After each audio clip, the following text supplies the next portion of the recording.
So these are the goals that I talk about on the first day of school, or the first class that we have. And I'll probably talk about it the second day of class as well, and possibly the third. So far my classes have been pretty good though. But the first goal we talk about is being a helpful friend. I talked about that in my previous video, the first video labeled, I think it's labeled being a helpful friend. The second thing we talk about is picking a good spot.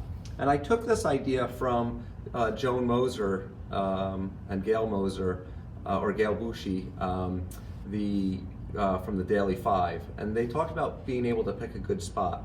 And a good spot is a place that I can get started right away, I can work the whole time, I can work with a calm voice, and then I just added, I can work without distracting others. And it's important for students in a choice classroom when they're choosing their seats or the places that they're working, because some kids will work on the floor or on the rug, that they are able to put themselves in a good spot and make a decision, or a good decision as we're the best place for them to work.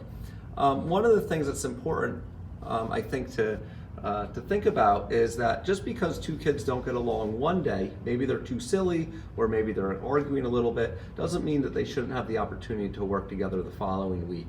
I find that a lot of times, just like with adults, some days are just a little bit harder, and we don't always get along with the people that we have to work with on any given day, and the next day we can be fine.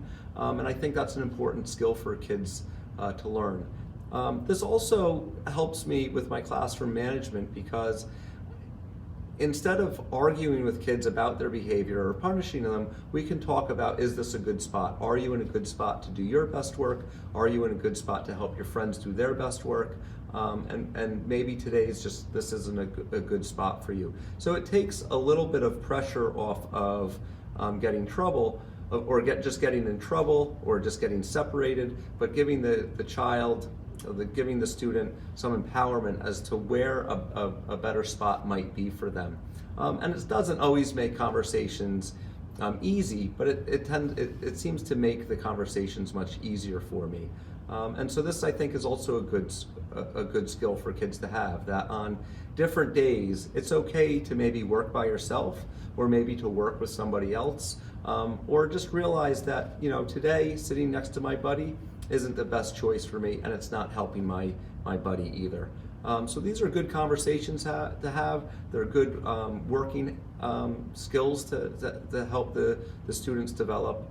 And I think being able to pick a spot to work is a good way to help students to be more independent and a little bit more socially aware. So this is the second thing that we talk about on our first day of art, and we'll be continuing to talk about this in the coming weeks.